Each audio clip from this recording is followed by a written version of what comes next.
Afo uno karana chuli. Me pade ojol uno mota. Mana na kelu Stella Luwamoi. Nya pade. Beno nyo me pade. An kutiano ni.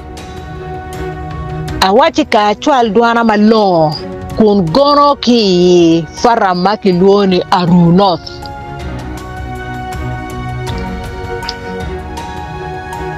Ojone ko birichaoni pego ma wana chuli ki jo mi West Nilas wen gitika nongo ne era ye pego mi transport. Bia ki Kampala bi chero gulu o mi are gon wakima sinde gon waki National Game Park.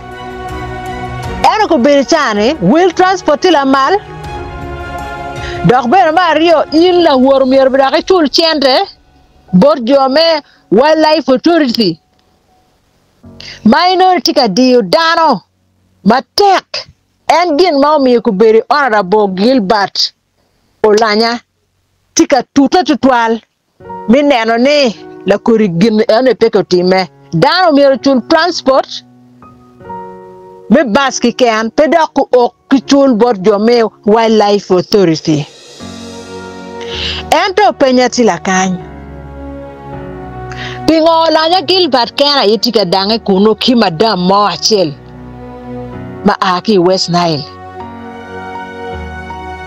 Acii MPs mo kana tikwere magen petika paro chan madam tira wot ke ye yo madok permit transport Lubade MPs uti kwene. Agago MPs uti wunu kwene. La mo. Noya. Pingo wunlo MPs lo me ya chuli. Uti wunu kila kurikuo mado poke marat kaman. Man kuberichane ni.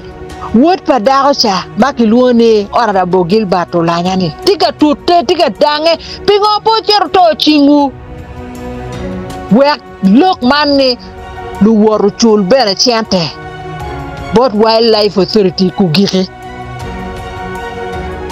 mano tikin gang li rek no tiatimo consultation kun kitung chel wan jomo wa yeru mi twalo dwan wa mala mi chumpi wa matek I pego ma pari mo worry o wek wow. Looking gang. Nyatu mo ikan ma ko beritare food pego kario. Kanga honorable Gilbert tiga dongo yo duru. Consultation mo ki kan pego okeri botu.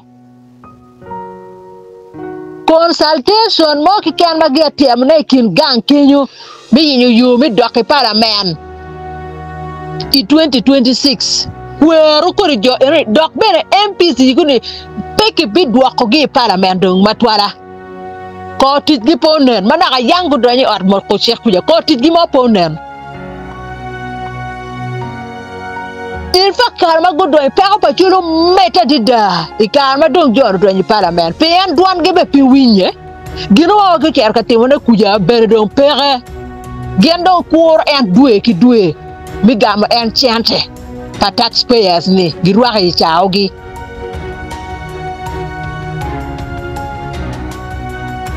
alors que tu es une madite alors que tu es une ma kemo madite mada